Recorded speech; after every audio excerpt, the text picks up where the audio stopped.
दूसरा बाब। खुदावंद इसराइल की फिक्र करता है। फिर खुदावंद का कलाम मुझ पर नाजिल हुआ और उसने फरमाया कि तू जा और यरूशलेम के कान में पुकार कर कह कि खुदावंद यूं फरमाता है कि मैं तेरी जवानी की उल्फत और तेरे ब्याह की मोहब्बत को याद करता हूं कि तू बियाबान यानी बंजर जमीन में मेरे पीछे पीछे चली। इसराइल खुदावंद का मुकद्दस और उसकी अफजाइश का पहला फल था। खुदावंद फरमाता है, उसे निगलने वाले सब मुजरिम ठहरेंगे, उन पर आफत आएगी। इसराइल के आबाओ अजदाद का गुनाह। ऐ अहले याकूब और अहले इसराइल के सब खानदानों, खुदावंद का कलाम सुनो। खुदावंद यूं फरमाता है कि तुम्हारे बाप दादा ने मुझ में कौन सी बेइंसाफी पाई जिसके सबब से वो मुझसे दूर हो गए और बुतलान की पैरवी करके बातिल हुए। और उन्होंने ये ना कहा कि खुदावंद कहाँ है जो हमको मुल्क मिस्र से निकाल लाया और बियाबान और बंजर और गढ़ों की जमीन से, खुशकी और मौत के साए की सरजमीन में से, जहां से ना कोई गुजरता और ना कोई बूदोबाश करता था, हमको ले आया।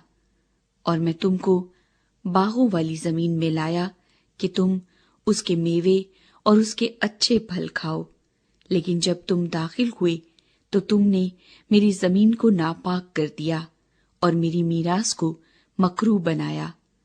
काहिनों ने न कहा कि खुदावंद कहाँ है, और अहले शरीयत ने मुझे न जाना, और चरवाहों ने मुझसे सरकशी की, और नबियों ने बाल के नाम से नबूवत की और उन चीजों की पैरवी की जिनसे कुछ फायदा नहीं।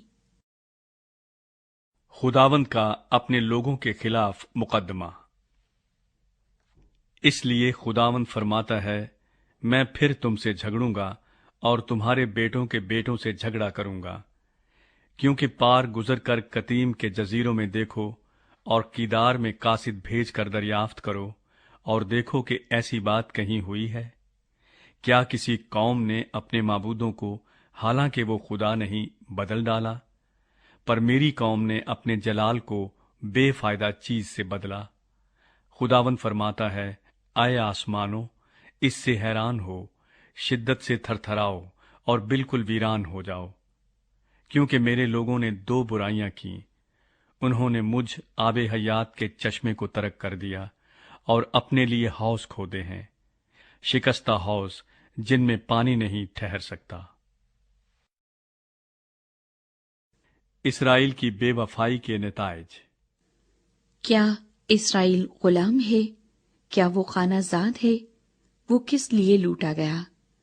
जवान शेरे बब्बर उस पर गुर्राए और गरजे, और उन्होंने उसका मुल्क उजाड़ दिया। उसके शहर जल गए, वहां कोई बसने वाला न रहा।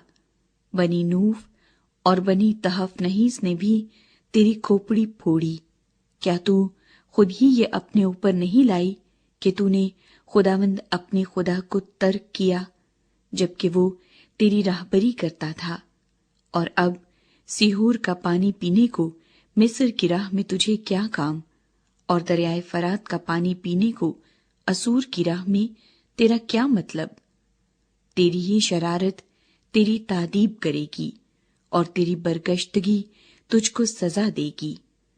खुदावंद रब्बुल अफ़वाज फरमाता है, देख और जान ले कि ये बुरा और बेनिहायत बेजा काम है कि तूने खुदावंद अपने खुदा को तर्क किया और तुझको मेरा खौफ नहीं। इसराइल खुदावंद की परस्तिश करने से इनकार करता है।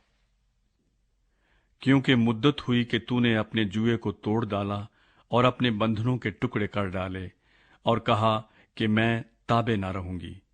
हां, हर एक ऊंचे पहाड़ पर और हर एक हरे दरख्त के नीचे तू बदकारी के लिए लेट गई। मैंने तो तुझे कामिल ताक लगाया और उम्दा बीज बोया था। फिर तू क्यों कर मेरे लिए बेहकीकत जंगली अंगूर का दरख्त हो गई। हर चंद तू अपने को सज्जी से धोए और बहुत सा साबुन इस्तेमाल करे, तो भी खुदावंद खुदा फरमाता है, तेरी शरारत का दाग मेरे हजूर अय्यां है। तू क्यों कर कहती है मैं नापाक नहीं हूं, मैंने बालीम की पैरवी नहीं की। वादी में अपनी रविश देख और जो कुछ तूने किया है मालूम कर।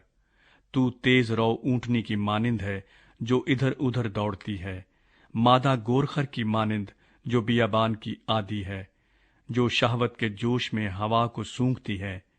उसकी मस्ती की हालत में कौन उसे रोक सकता है? उसके तालिब मांदा ना होंगे, उसकी मस्ती के अय्याम में वो उसे पा लेंगे। तू अपने पांव को बरहनगी से और अपने हलक को प्यास से बचा। लेकिन तूने कहा कि कुछ उम्मीद नहीं, हरगिज नहीं, क्योंकि मैं बेगानों पर आशिक हूं और उन्हीं के पीछे जाऊंगी।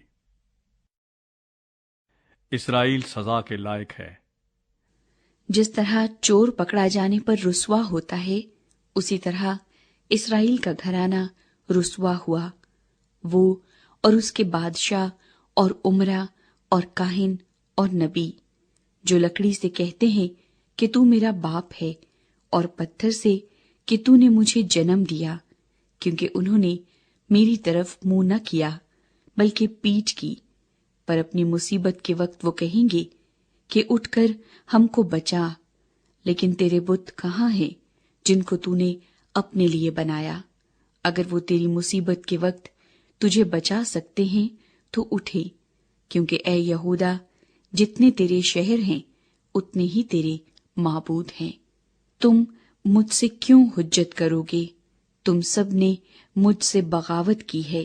खुदावंद फरमाता है, मैंने बेफायदा तुम्हारे बेटों को पीटा, वो तरबियत पजीर न हुए। तुम्हारी ही तलवार फाड़ने वाले शेर बब्बर की तरह तुम्हारे नबियों को खा गई। ऐ इस पुश्त के लोगों, खुदावंद के कलाम का लिहाज करो। क्या मैं इसराइल के लिए बियाबान या तारीकी की जमीन हुआ? मेरे लोग क्यों कहते हैं हम आजाद हो गए, फिर तेरे पास न आएंगे? क्या कमवारी अपने जेवर या दुल्हन अपनी आराइश भूल सकती है? पर मेरे लोग तो मुद्दते मुदीद से मुझको भूल गए। तू तलबे इश्क में अपनी राह को कैसी आरास्ता करती है। यकीनन तूने फहाशा औरतों को भी अपनी राहें सिखाई हैं। तेरे ही दामन पर बेगुनाह मिस्कीनों का खून भी पाया गया। तूने उनको नकब लगाते नहीं पकड़ा, बल्कि इन्हीं सब बातों के सबब से तो भी तू कहती है मैं बेकसूर हूं। उसका गजब यकीनन मुझ पर से टल जाएगा। देख, मैं तुझ पर फतवा दूंगा, क्योंकि तू कहती है मैंने गुनाह नहीं किया। तू अपनी राह बदलने को ऐसी बेकरार क्यों फिरती है? तू मिस्र से भी शर्मिंदा होगी जैसे असूर से हुई। वहां से भी तू अपने सर पर हाथ रखकर निकलेगी, क्योंकि खुदावंद ने उनको जिन पर तूने एतमाद किया हकीर जाना, और तू उनसे कामयाब न होगी।